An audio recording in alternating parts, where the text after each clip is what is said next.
Salam, selamat pagi saudara-saudara yang terkasih. Mari kita bersama-sama membuka firman Tuhan dari surat Filipi pasal 1 ayat 27 sampai 30. Filipi pasal 1 ayat 27 sampai 30, kita akan belajar bagaimana hidup di dalam Injil Kristus. Filipi pasal 1 ayat 27 sampai 30 saya akan bacakan. Hanya hendaklah hidupmu berpadanan dengan Injil Kristus, supaya apabila aku datang, aku melihat, dan apabila aku tidak datang, aku mendengar, bahwa kamu teguh berdiri dalam satu roh, dan sehati sejiwa berjuang untuk iman yang timbul dari berita Injil, dengan tiada digentarkan sedikit pun oleh lawanmu. Bagi mereka semuanya itu adalah tanda kebinasaan, tetapi bagi kamu tanda keselamatan, dan itu datangnya dari Allah. Ayat yang ke-29 ini adalah ayat yang penting yang nanti akan kita bahas secara tuntas. Sebab kepada kamu dikaruniakan bukan saja untuk percaya kepada Kristus, melainkan juga untuk menderita untuk Dia. Dalam pergumulan yang sama seperti yang dahulu kamu lihat padaku, dan yang sekarang kamu dengar tentang aku. Nah, saudara-saudara yang terkasih, berita Injil yang murni sangat jarang dan makin langka diberitakan saat ini. Di banyak gereja, pesan-pesan moral, etika, dan kenyamanan lebih mendominasi.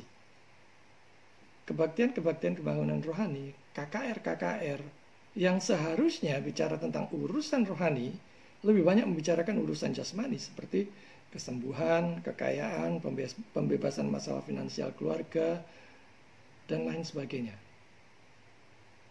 Bukannya tidak boleh, tetapi jangan sampai berita utama yang nilainya kekalan di dalam Kristus itu digeser oleh nilai-nilai yang sifatnya duniawi, yang sementara.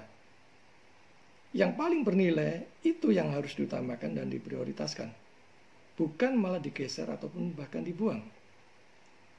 Nah, kalau kita melihat sekarang ini, di era ini, gaya hidup di era milenial saat ini dipengaruhi oleh gaya hidup hedonisme. Suatu gaya hidup yang penuh glamor, kemewahan, ingin serba cepat, ingin serba instan, dan ingin mudah. Nah, saya mau memberi ilustrasi seperti ini. Mungkin banyak di antara saudara yang pernah ke Dubai. Kalau saya sendiri sih belum pernah ke Dubai, ya. Tetapi kita bisa melihat di dalam YouTube maupun di Google, saya memberikan ilustrasi seperti ini. Kalau kita bandingkan kemacetan-kemacetan di Jakarta, itu jelek sekali pemandangannya. Sedangkan kemacetan di Dubai bisa untuk selfie, foto-foto, wah.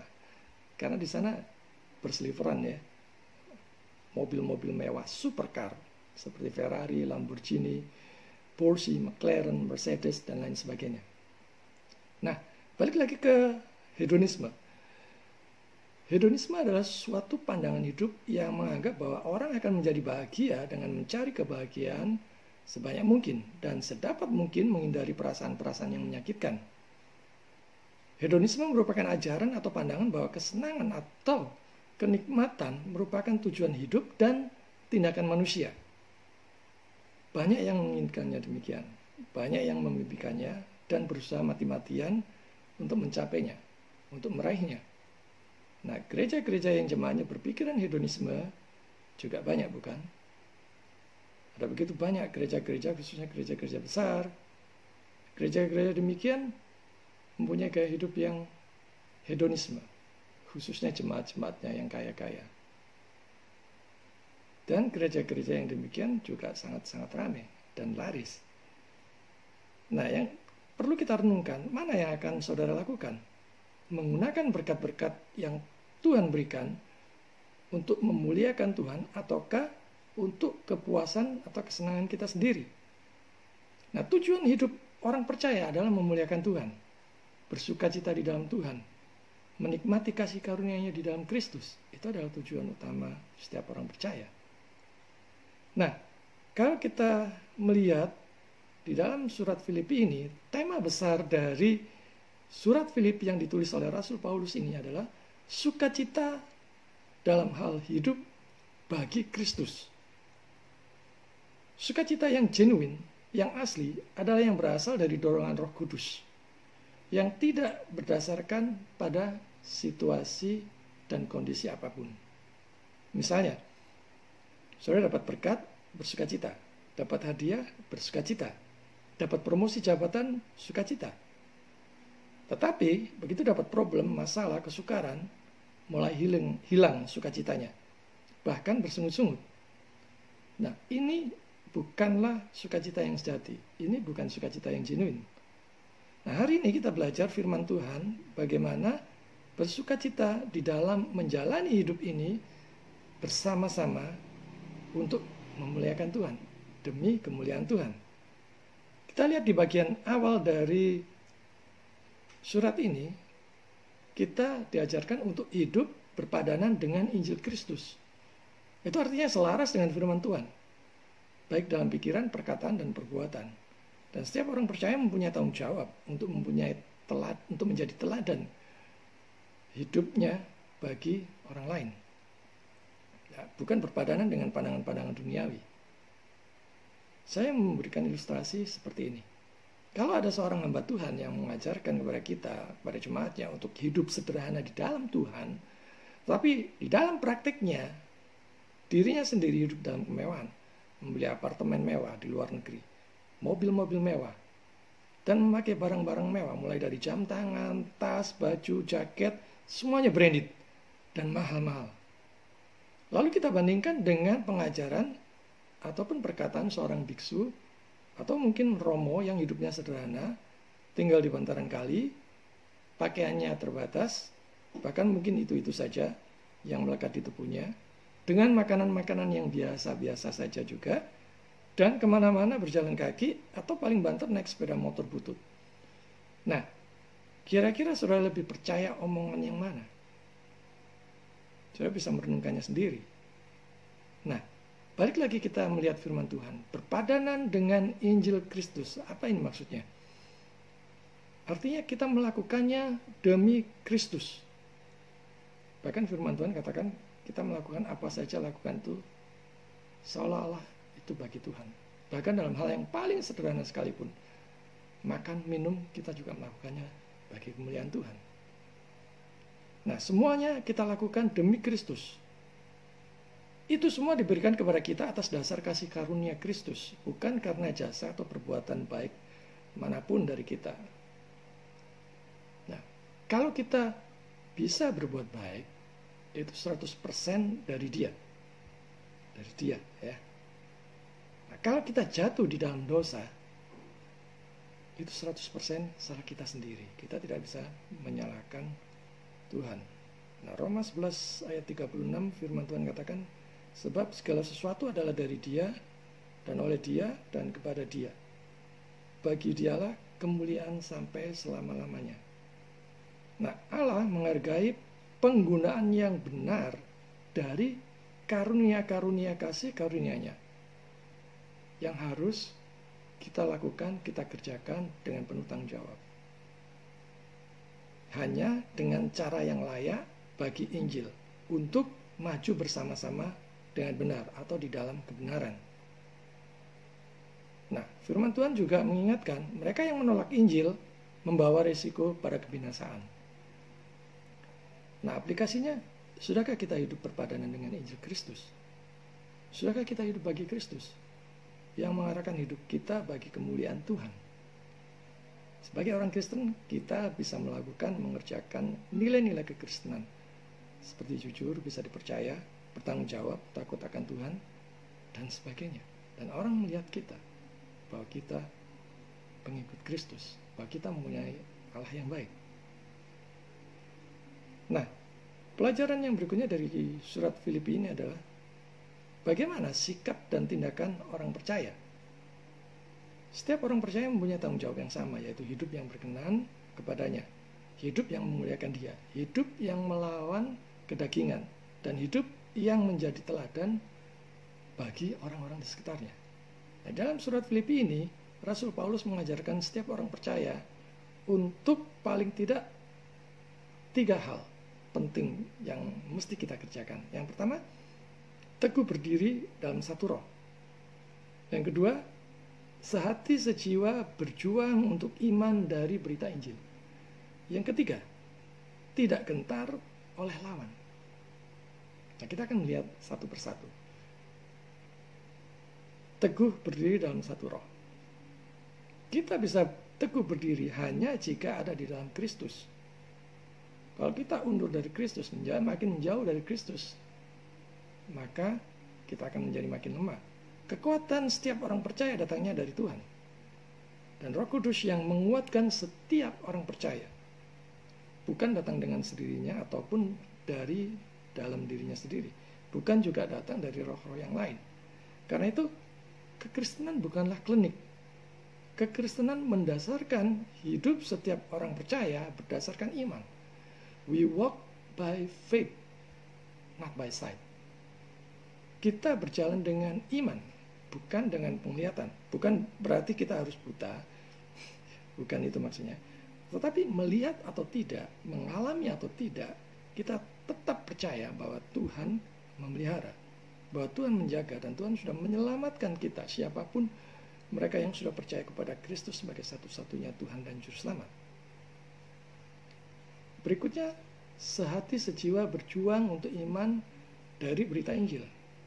Nah, iman itu anugerah, saudara-saudara. Karya Roh Kudus. Seseorang yang dikarunia iman percaya kepada Yesus, ada Roh Kudus di dalamnya. Ada Roh Kudus berarti ada buah-buah roh. Galatia 5 ayat 22 katakan, tetapi buah roh ialah kasih, sukacita, damai sejahtera, kesabaran, kemurahan, kebaikan, kesetiaan. Nah, apakah saudara ada buah-buah ini di dalamnya? Saudara bisa mengecek dalam diri saudara. Apakah di dalamnya sudah ada kasih, sudah ada sukacita, ada damai sejahtera, ada kesabaran, ada kemurahan, ada kebaikan, ada kesetiaan. Termasuk di dalamnya mengerjakan amanat agung sebagai perintah yang utama dari Yesus, yaitu memberitakan Injil sampai dengan memuridkan yang berlipat ganda. Nah, kita bisa melakukannya sendirian atau beberapa orang dalam satu tim. Satu tim yang sehati, yang sejiwa, yang berjuang bersama-sama bagi kemuliaan Tuhan. Kalau tidak sehati, kita tidak akan kuat. Kita akan mudah dikalahkan, akan mudah dicerai-beraikan. Ya, kita melihat lidi itu kalau satu aja bisa mudah dipatahkan. Tetapi kalau berupa sapu dalam satu gelondongan gitu, akan susah dipatahkan. Nah, begitu juga dengan kita bersama-sama dengan orang seiman, saudara seiman yang lainnya, kita mesti harus bersatu. Itu sebabnya banyak gereja yang satu dengan yang lainnya bertengkar, saling menjelekkan. Satu dengan yang lainnya seperti persaingan warung saja. Saya memberikan ilustrasi seperti ini. Soalnya kalau tahu warung itu ya, ada warung baru yang buka, wah, warung yang lama sudah menganggapnya itu sebagai saingan. Nah, gereja-gereja banyak yang demikian juga kan, menganggap gereja yang satu dengan yang lainnya sebagai saingan, bukan sebagai rekan sesama, rekan kerja sama pelayanan, rekan sekerja Allah, bukan saling mengasihi, bukan saling mendukung, bukan saling bekerja sama, tapi saling menjelek-jelekan satu dengan yang lainnya. Nah, kita sekarang lihat nih, berjuang bagi iman. Apa maksudnya? Ini adalah suatu ikatan kerukunan yang terkuat, di mana kita harus bertarung bersama di bawah panji yang sama, yaitu di dalam Kristus. Sehingga ada kesatuan di antara orang-orang percaya atau orang-orang jemaat Filipi pada waktu itu sebagai sesama prajurit, sebagai laskar Kristus yang memiliki musuh bersama dan perang bersama. Dan harus menyatukan pikiran mereka dalam suatu perjanjian yang suci, yaitu bekerja bersama dengan iman, membantu dengan iman, memberikan bantuan kepada keyakinan dengan kekuatan mereka yang sepenuhnya, bukan setengah-setengah, bukan asal-asalan. Nah, biarkan iman Injil mempersatukan bersama. Itu adalah senjata melawan musuh yang sama. Di dalam peperangan rohani kita dipersenjatai dengan perisai iman. Ingat Efesus 6 ayat 16. Untuk memukul mundur musuh, marilah kita bersaing, berjuang dengan satu pikiran di bawah panji-panji iman. Nah, berikutnya firman Tuhan ajarkan kita untuk tidak gentar oleh lawan. Seperti Daud yang tidak gentar oleh Goliat yang tinggi besar. Nah, demikian juga hendaknya orang percaya. Nah, siapakah lawan kita? 1 Petrus 5 ayat 8 firman Tuhan tunjukkan bahwa sadarlah dan berjaga-jagalah. Lawanmu, ini dia lawanmu. Lawanmu si iblis berjalan keliling sama seperti singa yang mengaum-ngaum dan mencari orang yang dapat ditelannya. Kita tidak perlu takut atau gentar karena Tuhan menyertai kita. Roh Kudus yang menolong, yang memberikan kita kekuatan, yang menghibur dan memberi kita hikmat. Kita hanya mengandalkan Tuhan dalam hidup ini.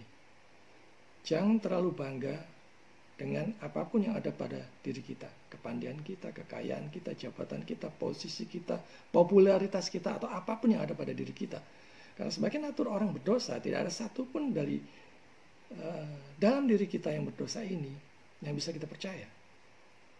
Yang kita percayai satu-satunya hanya Tuhan. Sebab itu, kita mempunyai sumber kekuatan yang sama, yaitu di dalam Kristus. Sebab dia adalah satu-satunya sumber damai. Dia adalah sumber kekuatan kita. Buang self-confidence menjadi God-confidence. Buang percaya diri menjadi percaya sepenuhnya kepada Allah. Ya.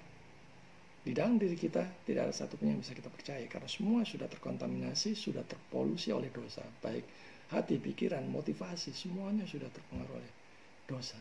Karena itu yang kita bisa percaya satu-satunya hanya Yesus. Nah, ini yang penting di ayat 29 kita melihat karunia untuk percaya dan menderita bagi Kristus. Ini menarik, sekaligus berat. Banyak orang percaya yang mau enaknya saja. Hanya memilih ayat-ayat yang enak-enak saja. Tapi tidak mau membuka ayat-ayat yang memberitakan penderitaan, kesukaran karena mengikut Tuhan dan sebagainya. Kita melihat di situ karunia untuk percaya. Ya mungkin mudah bagi kita untuk mengatakan ya dan amin. Tetapi bagaimana dengan karunia untuk menderita bagi Kristus? Ini yang seringkali sulit untuk diterima. Mungkin kalau orang Surabaya kan, tak pikir dulu. Begitu mudahnya orang memberi stabilo kuning terhadap ayat-ayat yang enak-enak saja. Sebagai ayat-ayat emas. Tetapi jarang mau membaca dengan sungguh-sungguh, merenungkannya, ayat-ayat yang dalam tanda petik berat untuk diterima. Karena menjelaskan berbagai macam penderitaan dan kesukaran karena mengikuti Yesus. Nah, kita melihat di sini apa yang Rasul Paulus ajarkan. Tentang iman dan salib. Dengan begitu bijak, sang Rasul, dalam hal ini Rasul Paulus, menggabungkan antara iman dengan salib. Melalui suatu hubungan yang tidak bisa terpisahkan. Sehingga orang-orang Filipi, jemaat Filipi pada waktu itu tahu bahwa mereka telah dipanggil kepada iman, kepada Kristus dengan syarat ini. Termasuk syarat untuk menderita bagi Kristus. Bahwa mereka menanggung penganiayaan karena dia suatu saat nanti.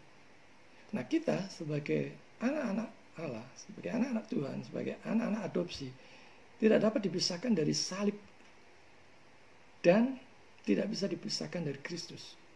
Nah, di sini Rasul Paulus dengan jelas bersaksi bahwa iman serta keteguhan dalam menahan penganiayaan adalah anugerah Allah.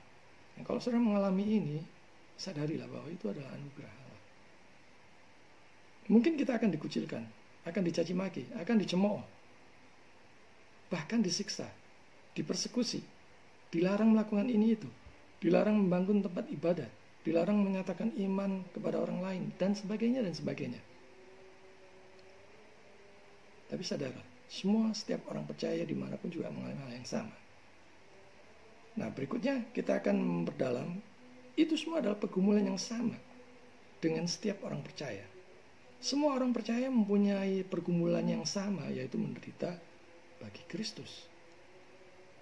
Nah, apakah saudara sudah siap sedia dalam hal ini? Mari kita menjalani hidup yang berpadanan dengan Injil Kristus, dengan sikap dan tindakan dengan iman yang teguh, berdiri dalam satu roh, sehati sejiwa, berjuang untuk iman dari berita Injil. Tidak gentar oleh lawan, dan siap menjalankan karunia untuk percaya dan menderita bagi Kristus di mana saja, kapan saja, dan menghadapi apa saja di zaman milenial ini. Pergumulan yang kita hadapi hari lepas hari adalah sama yang juga dihadapi oleh orang percaya dimanapun di dunia ini, di segala tempat dan abad. Nah, hidup ini seperti kata sebuah lagu, hidup ini adalah kesempatan. Hidup ini untuk melayani Tuhan, untuk memuliakan Tuhan di dalam segenap aspek kehidupan kita. Apapun yang terjadi dalam hidup ini, tetap bersyukur, tetap bersukacita di dalam Tuhan, dan tetap hidup memuliakan Tuhan. Maukah saudara? Tuhan memberkati. Amin.